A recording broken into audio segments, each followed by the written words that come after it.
नमस्कार दोस्तों। तो आईपीएल 2023 में कल का मुकाबला Rajasthan Royals versus Lucknow super giants के बीच खेला जाएगा। तो अपने इस वीडियो पार्ट में हम लोग देखने वाले क्या होगा पिच रिपोर्ट, कहां पे ये मुकाबला खेला जाएगा, कैसा पिच बिहेव करेगी, और जो वीडियो का सबसे इंपॉर्टेंट पार्ट होने वाला है, जो मेन डिस्कशन का मुद्दा रहेगा, वो रहेगा दोनों टीमों का प्लेइंग 11 का कंपैरिजन। देखा जाएगा किसके ओपनर किस पर भारी पड़ते हुए दिखाई दे रहे हैं, मिडिल ऑर्डर किसका मजबूत है, तो वहीं स्पिन डिपार्टमेंट में कौन किस पर भारी पड़ेगा, तो पेस डिपार्टमेंट में किसकी तूती बोलेगी। ये सारा कुछ एनालिसिस अपने इस वीडियो पार्ट में हम करने वाले हैं, और एट लास्ट हम लोग प्रेडिक्शन भी देंगे कि कौन सी टीम कल का मुकाबला जीतने में कामयाब रहेगी और ऑन द पेपर कौन सी टीम मजबूत दिख रही है। तो ज्यादा देर न करते हुए आइए देख लेते हैं पिच रिपोर्ट। अगर हम इस पिच की बात करें तो यह मुकाबला सवाई मान सिंह स्टेडियम में खेला जाएगा। यहां पे पिछले कुछ सालों में कोई भी इंटरनेशनल मुकाबला नहीं खेला गया है, ना ही आईपीएल मैचेस खेले गए हैं पिछले कुछ सालों में, जिस कारण पिच का एग्जैक्ट कंडीशन बता पाना काफी मुश्किल है। लेकिन अगर हम बात करें डोमेस्टिक मैचेस की, सैयद मुश्ताक अली ट्रॉफी मैचेस की, तो यहां पे पिच स्लोअर साइड पे रहती थी, स्पिनरों के लिए टर्न मौजूद रहता था, और पिछले 12 मैचों में सिर्फ 5 मैचों में टीमें 150 का आंकड़ा पार करने में सक्षम हुई थी। तो आप समझ सकते हैं कि सैयद मुश्ताक अली ट्रॉफी में पिच स्लोअर साइड पे थी, स्पिनरों के लिए एडवांटेज था, तो यहां बल्लेबाजों के लिए काफी कठिनाइयों का सामना करना पड़ सकता है। तो ये तो पिच रिपोर्ट था। आ जाते हैं वीडियो के अपने सबसे मेन पार्ट पे, दोनों टीमों का प्लेइंग 11 का कंपैरिजन। सबसे पहले एक नजर दोनों टीमों के प्लेइंग 11 पे डाल लेते हैं। राजस्थान रॉयल्स का प्लेइंग 11 इधर है। ये भी कोई अपनी टीम में बदलाव या छेड़छाड़ नहीं करने वाले। एक चेंज हो सकता है, जैसन होल्डर या एडम जांपा में से कोई एक खेल सकता है। अगर पिच स्लोअर साइड पर रही, टर्न ज्यादा रहा, तो फिर से एडम जांपा खेलते हुए दिखेंगे आपको, और कोई भी बदलाव इस टीम में नहीं होगा। तो वहीं केएल राहुल की टीम भी कोई भी बदलाव करती हुई नजर नहीं आनी चाहिए इस मैच में। तो हमने देख लिया दोनों टीमों का क्या होगा प्लेइंग 11, ये आपके स्क्रीन पे आप एक नजर उठा के डाल लीजिए। तो आइए अब दोनों टीमों के प्लेइंग 11 पे कंपैरिजन करते हैं। ओपनर से कंपेयर कर लेते हैं, मिडिल ऑर्डर से कंपेयर कर लिया जाएगा, स्पिन डिपार्टमेंट से, फिनिशर से, और पेस डिपार्टमेंट से, और देखा जाएगा किसका क्या मजबूत पक्ष है, किसका क्या कमजोर पक्ष है। तो सबसे पहले ओपनर डिपार्टमेंट उठाते हैं। यहां पे यशस्वी जायसवाल, जॉस बटलर ओपन करते हुए दिखेंगे, तो यहीं पे काइले मेयर्स और केएल राहुल बल्लेबाजी करते हुए दिखेंगे। अगर हम दोनों टीमों के कंपैरिजन करें तो जॉस बटलर की तो कोई तुलना ही नहीं है, इनसे बेटर टी20 बल्लेबाज आप पा ही नहीं सकते। यही इनकी सॉलिडिटी और इस टीम का सबसे बड़ा स्ट्रेंथ है। वहीं यशस्वी जायसवाल की बात करें तो इनके अंदर कंसिस्टेंसी जरूर मिसिंग है, कंसिस्टेंट बैटर नहीं है। हालांकि एक्सप्लोजिव स्टार्ट देते हैं, पावर प्ले का बखूबी इस्तेमाल करते हैं, और इस आईपीएल में 2 इनिंग ऐसी भी खेली हुई है जहां पे इन्होंने इंपैक्ट डाला हुआ है। तो इंपैक्टफुल इनिंग जरूर देते हैं, लेकिन कंसिस्टेंसी मिसिंग है। वहीं जॉस बटलर के अंदर कंसिस्टेंसी भी है, इंपैक्टफुल इनिंग भी खेलते हैं, और इनसे विध्वंसक बेटर टी20 बैटर शायद ही इस समय वर्ल्ड क्रिकेट में हो। तो आप समझ सकते हैं कितना विस्फोटक इनका ओपनिंग कॉम्बो है। जरूर यशस्वी जायसवाल के रूप में कंसिस्टेंसी मिसिंग है, लेकिन ये भी बैटिंग पिच पर अच्छा खासा स्कोर बनाने का मादा रखते हैं। तो अगर हम इनका 20 में से 18 पॉइंट देते हैं, क्योंकि यशस्वी जायसवाल का जो कंसिस्टेंसी मिसिंग है वहां पे 2 पॉइंट ये लूज कर जाते हैं। यहां पे बात करते हैं काइले मेयर्स और केएल राहुल के रूप में। काइले मेयर्स विस्फोटक जरूर हैं, काफी तेज अटैकिंग शुरुआत देने के लिए माहिर हैं। शुरुआत के 2 मैचों में प्रदर्शन भी इनका काफी अच्छा रहा था। एलएसजी के लिए ये अच्छी बात थी कि काइले मेयर्स कठिन पिचों पे भी स्कोर कर रहे थे, वो भी अच्छे पेस के साथ। लेकिन यहां पे जो एलएसजी के लिए सबसे बड़ा ड्रॉबैक रहा वो केएल राहुल के रूप में था। केएल राहुल न कंसिस्टेंसी में मेंटेन कर पा रहे थे, न स्ट्राइक रेट मेंटेन कर पा रहे थे। तो इनका फॉर्म इस साल डिप हुआ है, लेकिन पिछले मैच में अच्छा खासा खेल दिखाया है। 75 रनों की सॉलिड पारी खेली थी केएल राहुल ने, तो फॉर्म में वापसी जरूर की है, लेकिन अटैकिंग नेचर इनका कमजोर है। तो यहां पे ये अटैकिंग जरूर है, लेकिन कंसिस्टेंसी कमजोर है। तो दोनों बल्लेबाजों के कुछ ना कुछ ड्रॉबैक है। केएल राहुल ये कि पावर प्ले का ये यूटिलाइजेशन नहीं कर पाएंगे, काफी स्लो स्टार्ट देते हैं। वहीं काइले मेयर्स स्टार्ट तो आपको काफी अच्छे पेस से दे सकते हैं, लेकिन इनकी कंसिस्टेंसी कैसी रहेगी ये किसी को नहीं पता। काफी हिट और मिस टाइप ऑफ प्लेयर हैं। मैं इनको एक अच्छा बल्लेबाज नहीं मानता। क्विंटन डिकॉक को न खिलाकर इनको घाटा ही हो रहा है, और कुछ मैचों में जब घाटा ये सह लेंगे तो फिर क्विंटन डिकॉक की जरूर यहां पे काइले मेयर्स की जहां वापसी होगी। तो इनको मात्र 15 पॉइंट मिलते हैं, क्योंकि केएल राहुल के रूप में इनके पास एक ऐसा बल्लेबाज है जो कंसिस्टेंसी तो मेंटेन कर सकता है, लेकिन अच्छे तरीके से पावर प्ले का यूटिलाइजेशन नहीं कर सकता। वहीं काइले मेयर्स के रूप में एक ऐसा अविश्वसनीय बल्लेबाज है जो कभी भी हिट और मिस टाइप के क्रिकेट खेलते हुए आउट हो सकता है। तो इसलिए 15 पॉइंट। तो इनका जो ओपनिंग कॉम्बिनेशन है अगर हम कंपेयर करें राजस्थान रॉयल्स के ओपनिंग कॉम्बिनेशन से तो थोड़ा 19 दिखाई देता है और राजस्थान रॉयल यहां पे बाजी मारती हुई दिखती है। तो हमने देख लिया दोनों टीमों का ओपनिंग कॉम्बिनेशन क्या रहेगा और कंपैरिजन देख लिया, किसका पलड़ा भारी है ये भी देख लिया। तो आइए दोनों टीमों का मिडिल ऑर्डर कंपैरिजन कर लिया जाए। अगर हम मिडिल ऑर्डर की बात करें तो यहां पे संजू सैमसन और रियान पराग बल्लेबाजी करते हुए दिखेंगे, तो वहीं पे दीपक हुड्डा और कुणाल पांड्या एलएसजी की तरफ से बल्लेबाजी करेंगे। संजू सैमसन रियान पराग राजस्थान रॉयल्स की तरफ बल्लेबाजी करते हुए दिखेंगे। अगर हम दोनों टीमों के मिडिल ऑर्डर का कंपैरिजन करें तो यहां पे संजू सैमसन के रूप में कंसिस्टेंसी प्लस एक ऐसा हिटिंग करने वाला एबिलिटी वाला प्लेयर जो अपने दम पे कभी भी गेम को चेंज कर सकता है। पिछले मैच में ये करके ये दिखाने ही वाले थे, काफी जबरदस्त पारी खेली थी, हालांकि लाइन क्रॉस करने में सक्षम नहीं हो पाए लेकिन अपनी टीम को जरूर जीत दिलवाया सिमरन हेटमेयर के पारी के बदौलत। उसकी बाद में बात करते हैं, लेकिन अगर हम बात करें तो कंसिस्टेंट प्लेयर हैं, अपने बैटिंग शैली में काफी बदलाव किया है। पहले इनकंसिस्टेंसी जरूर रहती थी इनकी बैटिंग में, खराब पिचों पे नहीं चल पाते थे, लेकिन अब खराब पिचों भी चलते हैं, अच्छे पिचेज भी चलते हैं, अच्छे स्ट्राइक रेट के साथ स्कोर कर सकते हैं और ये मिडिल ऑर्डर के स्तंभ भी हैं। यहां पे देवदत्त पड्डीकल भी एक नाम ऐड कर लीजिएगा, वो इंपैक्ट प्लेयर के रूप में खेल सकते हैं, तो वो भी मिडिल ऑर्डर में बल्लेबाजी करने के सक्षम है। तो ये इनका मिडिल ऑर्डर है, लेकिन जो देवदत्त पड्डीकल मिडिल ऑर्डर में है और रियान पराग मिडिल ऑर्डर में, ये इनके लिए एक चिंता का विषय है क्योंकि दोनों ही बल्लेबाज काफी ही खराब दौर से गुजर रहे हैं। पड्डीकल तो कुछ एक दो मैचों में स्कोर भी कर देते हैं, 20 से 25 रन बना लेते हैं, लेकिन रियान पराग तो दहाई क्रॉस करने का नाम ही नहीं लेते हैं। काफी मौके इनको मिल चुके हैं, शायद अब राजस्थान रॉयल्स इनसे भरोसा उठ जाए शायद राजस्थान रॉयल्स का और चीजें इनके लिए कठिन हो जाए, लेकिन रियान पराग का फॉर्म काफी पुअर है, यही इनके मिडिल ऑर्डर को कमजोर बनाता है। देवदत्त पड्डीकल भी यहां पे एक कमजोरी के रूप में उभरे हैं इस साल राजस्थान रॉयल्स के लिए।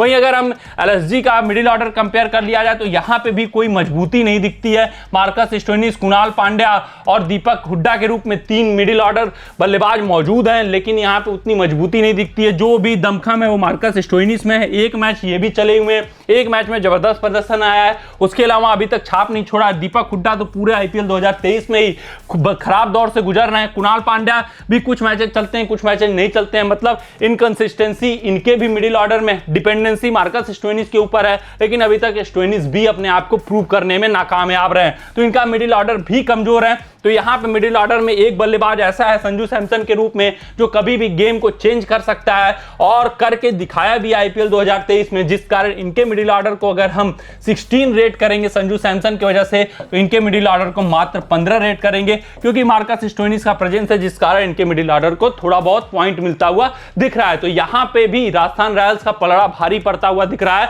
लखनऊ सुपर जायंट्स के मुकाबले, because of the current form of the batsman. Current form अगर दोनों टीमों के मिडिल ऑर्डर के बल्लेबाजों को ले लें, उसके दम पर राजस्थान रॉयल्स थोड़ा सा 20 दिख रही है क्योंकि संजू सैमसन कंसिस्टेंट भी है, हिटिंग एबिलिटी भी है और अपना जो फॉर्म है इनका वो जबरदस्त है। यहां पे ना कुणाल पांड्या का फॉर्म उनके साथ है, ना दीपक हुड्डा का, ना मार्कस स्टोइनिस का। मार्कस स्टोइनिस कुछ मैचेस चले हैं, एक मैच चला हुआ है, बाकी मैचों में इनका भी परफॉर्मेंस काफी ही पुअर रहा है। तो ये मिडिल ऑर्डर का कंपैरिजन है, यहां पे भी राजस्थान रॉयल्स बाजी मारती हुई दिख रही है लखनऊ सुपर जायंट्स के मुकाबले।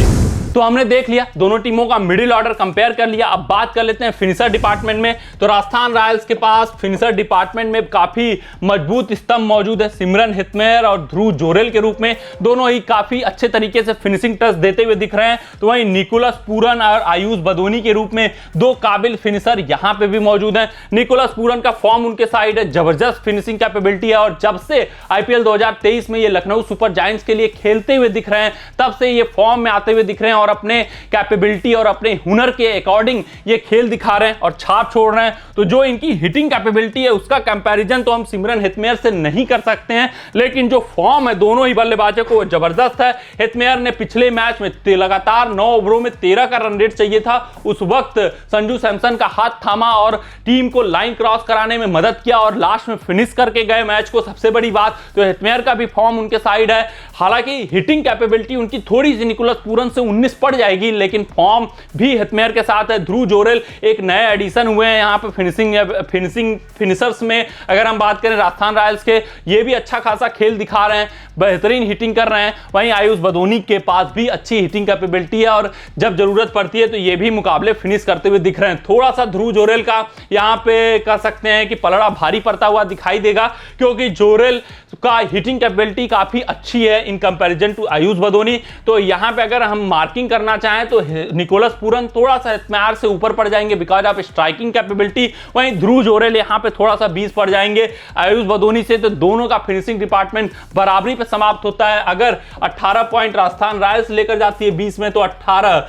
लखनऊ सुपर जायंट्स को भी मिलते हैं फिनिशिंग डिपार्टमेंट में। मतलब दोनों के फिनिशर बराबर हैं। एक का पलड़ा थोड़ा सा अटैकिंग नेचर में सिमरन हितमेर 19 पड़ जाते हैं, लेकिन कंसिस्टेंसी और फॉर्म दोनों ने बरकरार किया है। ध्रुव जोरेल थोड़ा सा हिटिंग कैपेबिलिटी उनकी आयुष बदोनी के मुकाबले ज्यादा है, जिस कारण यहां पे राजस्थान रॉयल्स जो पीछे चल रही थी उसको कवर अप कर लेती है ध्रुव जोरेल के रूप में। तो दोनों के फिनिशर काफी काबिल हैं, काफी अच्छे हैं और यही डिफाइन करेगा जो उस दिन बेटर परफॉर्मेंस करेगा फिनिशिंग डिपार्टमेंट में वही जीतेगा भी इस मैच को। तो फिनिशिंग डिपार्टमेंट में दोनों ही बराबर पे हैं, क्लैश करते हुए दिख रहे हैं। और अब आगे हम देख लेते हैं स्पिन डिपार्टमेंट की। स्पिन डिपार्टमेंट दोनों टीमों का क्या कहता है। यहाँ पे स्पिनर की बात करें तो आर अश्विन आपको काबिल स्पिनर दिखेंगे और युजवेंद्र चहल दूसरे अव्वल नंबर के स्पिनर दिखेंगे यहाँ पे स्पिन डिपार्टमेंट में ऑपरेट करते हुए। तो आर अश्विन और युजवेंद्र चहल के रूप में दो काबिल स्पिनर हैं इनके पास और दो एक्सपीरियंस वाले स्पिनर हैं। तो वहीं रवि बिश्नोई यहाँ पे अकेले मोहरा थामेंगे, इनका साथ देते हुए दिखेंगे कुणाल पांड्या और दीपक हुड्डा। की जरूरत पड़ी तो दीपक हुड्डा कुछ ओवर के स्पिन बॉलिंग कर सकते हैं।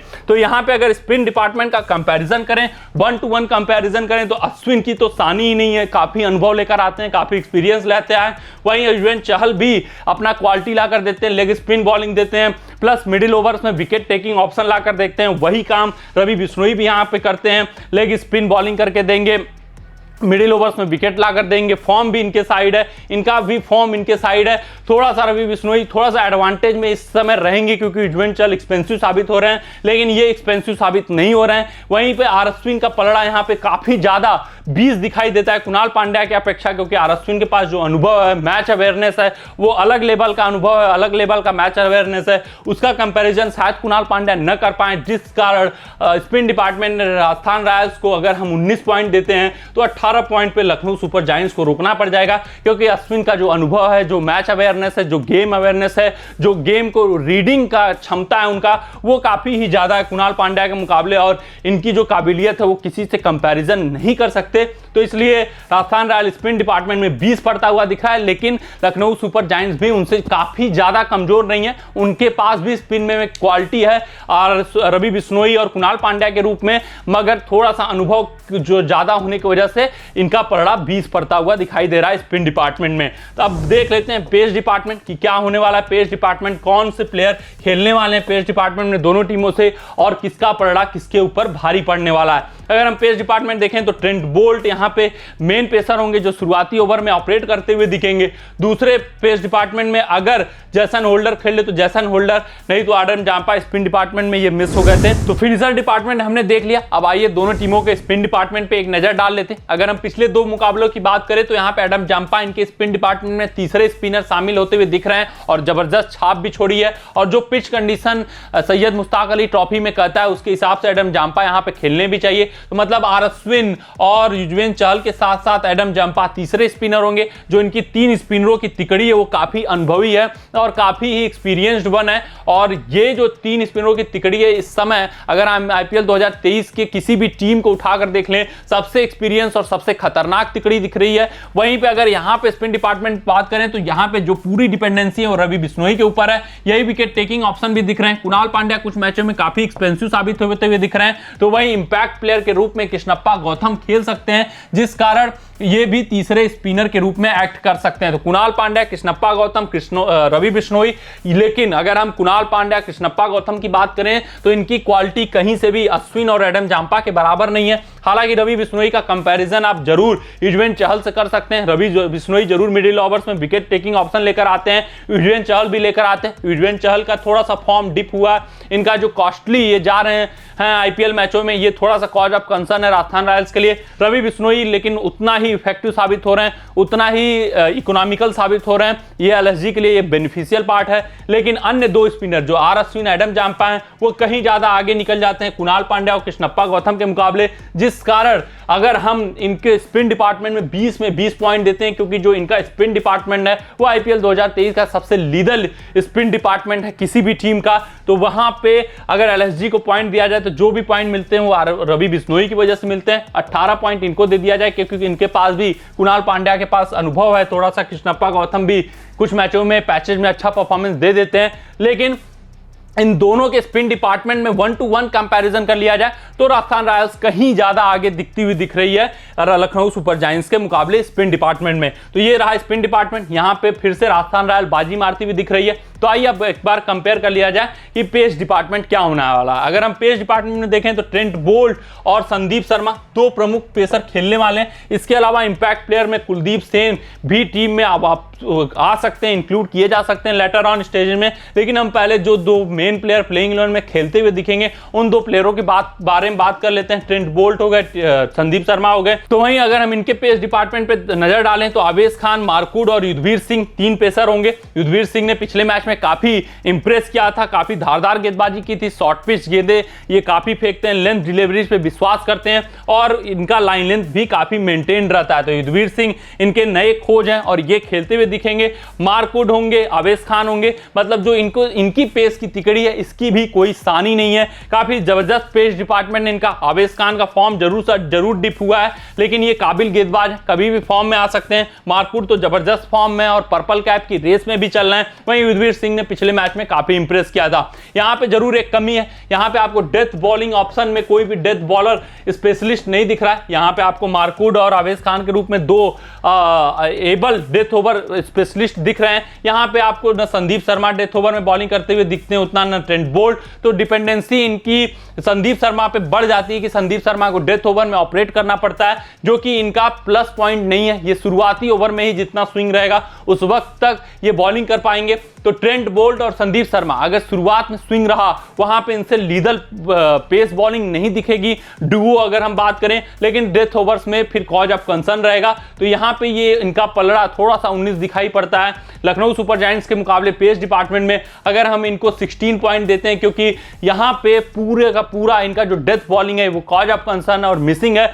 आप देखोगे कि इनके स्पिनर डेथ ओवर में ऑपरेट करते हुए दिखेंगे, एडम जाम्पा, युजवेंद्र चहल या आर अश्विन, खासकर युजवेंद्र चहल डेथ ओवर में फेंकने के इनके चांसेस ज्यादा रहेंगे क्योंकि ये तीन स्पिनर लेकर खेलेंगे। तो वहीं आवेश खान, मार्कूड और युद्धवीर सिंह काफी अव्वल नंबर के गेंदबाज है तीनों। पेस डिपार्टमेंट इनका चुस्त और तंदुरुस्त दिखाई दे रहा है, तो इनको 19 पॉइंट पेस डिपार्टमेंट में भी देकर चलते हैं। 1 पॉइंट आवेश खान का फॉर्म उनके साथ नहीं है और युद्धवीर सिंह का अभी एक्सपीरियंस उतना नहीं है आईपीएल मैचेस खेलने का, जिस कारण ये 19 पे अटकते हैं। तो ये 16 पॉइंट पे भी ही रुक जाते हैं। तो लखनऊ सुपर जायंट्स जरूर पेस डिपार्टमेंट में 20 पड़ रही है राजस्थान रॉयल्स के मुकाबले। तो ये तो रहा दोनों टीमों का प्लेइंग 11 का कंपैरिजन 1-to-1। हमने देख लिया किसके बल्लेबाज मजबूत हैं। अगर हम बात करें बल्लेबाजी की तो यहाँ पे राजस्थान रॉयल्स का पलड़ा भारी पड़ता हुआ दिखाई दे रहा है। मिडिल ऑर्डर में भी राजस्थान रॉयल्स मजबूत है, ओपनिंग में तो मजबूत है ही, लेकिन फिनिशर डिपार्टमेंट में दोनों ही टीमें बराबर पे अटकती हैं। स्पिन डिपार्टमेंट में राजस्थान रॉयल्स कहीं आगे निकल जाती है लखनऊ सुपर जायंट्स से, तो वहीं पेस डिपार्टमेंट में लखनऊ सुपर जायंट्स कहीं आगे निकल जाता है इनके पेस डिपार्टमेंट से राजस्थान रॉयल्स के। तो दोनों ही टीमें ऑन द पेपर अगर हम बात करें तो किसी टीम का कुछ पोर्शन मजबूत है, किसी टीम का कुछ पोर्शन मजबूत है। तो ये देखना दिलचस्प रहेगा कि कल की पिच कैसा बिहेव करती है। अगर पिच स्पिन फ्रेंडली हुई तो राजस्थान रॉयल्स का पलड़ा भारी हो जाएगा और पिच अगर पेस फ्रेंडली रही तो लखनऊ सुपर जायंट्स का पलड़ा भारी हो जाएगा। तो वहीं अगर हम पिछला ट्रैक रिकॉर्ड उठाकर देखें इस पिच कंडीशन का तो यहां पे यही जान पड़ता है कि पिच थोड़ा सा स्पिन फ्रेंडली रहती है, स्पिनरों के लिए ज्यादा मुफीद रहती है, जिस कारण Rajasthan Royals on the paper मजबूत दिख रही है लखनऊ सुपर जायंट्स के मुकाबले और इसके जीतने के चांसेस भी बढ़ जाते हैं आज कल के मैच में। तो आज की अपने इस रिपोर्ट में बस इतना ही। आप सभी अपना ध्यान रखें, सुरक्षित रहें, स्वस्थ रहें, मस्त रहें। जय हिंद, जय भारत। अगर ये वीडियो आपको पसंद आया हो तो इसे लाइक और शेयर करें और क्रिकेट से जुड़ी अन्य जानकारियों के लिए हमारे चैनल को सब्सक्राइब करना ना भूलें।